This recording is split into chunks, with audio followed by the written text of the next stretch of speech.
everybody, and welcome to the channel Crossing the Spiritual Streams. My name is Tandra, and today we're going to do another flip through of a tarot deck.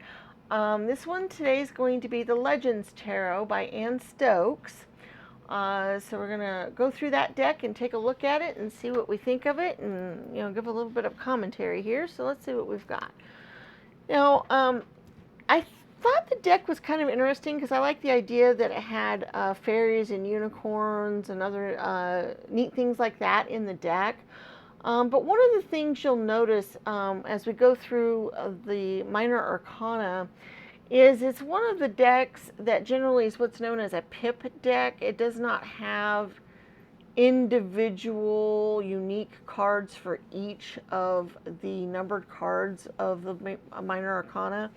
And those sometimes can be kind of annoying to use because it's nice to have those extra artist interpretations on a card. So you'll notice as we're going to kind of flip through those a little quickly because they are more of a pip style. I mean, they do have the wolf on the cups cards with a cup. So as you can see, we have a larger wolf in the ace. But then as we get to the 2 and 3 and all of those, you notice how it's the same image with just the different number of the cups. So we're going to flip through those relatively quickly here because it's the same image. And that's all the way through till the 10, okay? I like to use this deck once in a while, but as I say, the pipped style of tarot cards sometimes, like I said, kind of get annoying, at least for me. You have to really know the meaning of the card to really get a good meaning out of it. And I really like sometimes with artistic interpretations on different cards to help me with the reading. So now as far as the knave, once again it has the wolf and then, the knave there. Then we've got the knight. Like I said, I do like the idea with the fairies and the wolves and all that. I do like that. We do have the queen, which, she's beautiful in her white with her wolves with her. So I think that's just very cool symbolism. It's interesting how the king has just got like the wolf itself, not an actual human king for the cup. So that was kind of interesting. Okay, and then we can go through the swords cards relatively quickly. The ace is slightly unique because it shows the dragon wrapped around the sword, but then we get to the pip style of cards with the 2 of swords, and then of course the 3 and the 4 and the 5, 6, 7, 8, 9, and 10. And then we have the knave, which she has the dragon again, which is really cool. And the knight, I really like this one where she's there, kind of, she has her dragon that she's, talking to or communicating with. I really like that too.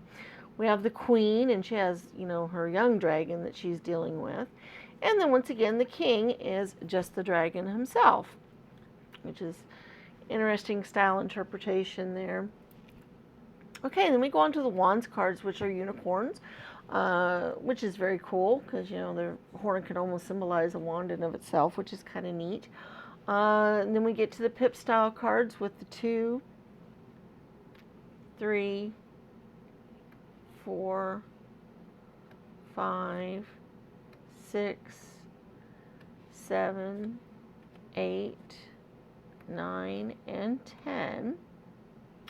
And then we get to the knave, which, she's with her unicorn. She's very pretty. I do like the style, the almost medieval style of the clothing. And you notice how, you've got the griffin type horse, other stuff, symbolisms like they would have used like in playing cards and other stuff, which is kind of neat.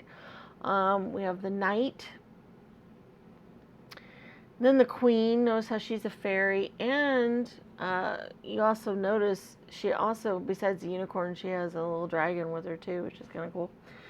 And then, once again, just the unicorn. Okay, so then that's the wands cards. And then we go into the Pinnacles, which, it's interesting how in this Pinnacle, it shows a fairy with the pinnacle. So the symbol of the Pinnacles is the fairy, which is really cool. Then we go to the pip style cards, which is just the 2, 3, 4, 5, 6, 7, 8, 9, and 10. And then we have the knave and the knight. Interesting, because the fairy is the depiction of the Pinnacles. It's not somebody with a fairy, it's just the fairy, which is kind of cool. And then the queen. And then you notice with the king, it actually has a devilish fairy looking person. So, which is interesting how they changed up the fairy a little bit for the king. Okay, and then we go on to the major arcana. We have the Fool, which is kind of interesting how it has, you know, a little baby elf as the Fool. It's kind of interesting with the acorns. We have the Magician, which, once again, she has a unicorn or a dragon, which is very cool. We have the High Priestess. We have the Empress. Once again, she has a dragon, which is very interesting. All the dragon tamers in the deck. We have the Emperor, which is, you know, interesting how, you know, he's almost a, you know, a tree entity. We have the Hierophant. We have the Lovers, which I also find interesting. This card too does not depict general lovers as in two people coming together. It's the symbolism between these two, the dragon and the other. So that's interesting there. We have the Chariot, which is also interesting because it looks almost like the Moon or the Hermit card in a way, with the lantern and other stuff, and then the owl. So it's a lot different there. We have the Justice card, which instead of the scales has the light and dark dragon. We have the Hermit, which does not have the lantern and all involved in it, which is a little different. We have the Wheel of Fortune, which is not showing a wheel at all, so very different. You know, it's just her, you know, riding the dragon. We have the Strength card, which instead of a lion, it's a Pegasus. We have the Hanged Man, which instead of showing, you know, somebody upside down having to deal with something, we have somebody that's being enveloped instead, and kind of almost in almost a Sleeping Beauty kind of sleep, it looks like. We have the Death card, which the symbolism of death there is very intriguing. We have the Temperance card, and once again, she's not with water moving it, but she's, you know, got the glow crystal with her instead, which is, you know, ball, which is very interesting. We have the Devil card, which is a very fierce dragon. We have the Tower, which instead of the tower's head being blown off and people falling from it, we just have somebody, you know, almost conquering it, it seems like, or almost, you know, out front. We have the Star card, which instead of showing the stars, we show a baby dragon in its egg, which is very cool. We have the Moon card. Once again, not a moon, but we have a dragon and flowers. We have the Sun card, which is an actual unicorn. We have the Judgment card. And then the World card. So as you can see, this deck is a lot more fanciful, a lot more fairy fantasy-like. So if you like fantasy types of things, this might be the deck for you. Like I said, I do like some of the symbols in it. I do like the artwork. I do think some of it's really pretty. It is interesting how there's different symbols on some of the cards, which actually can make the readings slightly different sometimes and help with the readings. So I know, you know, there you go. So now you've got to flip through the deck. Hopefully that's a good idea of whether or not you would like to own the deck or not, or whether or not it might be right for you. If you like the video, please remember to give it a thumbs up. Also subscribe to the channel and hit the bell icon so you can be notified of future videos that we put out.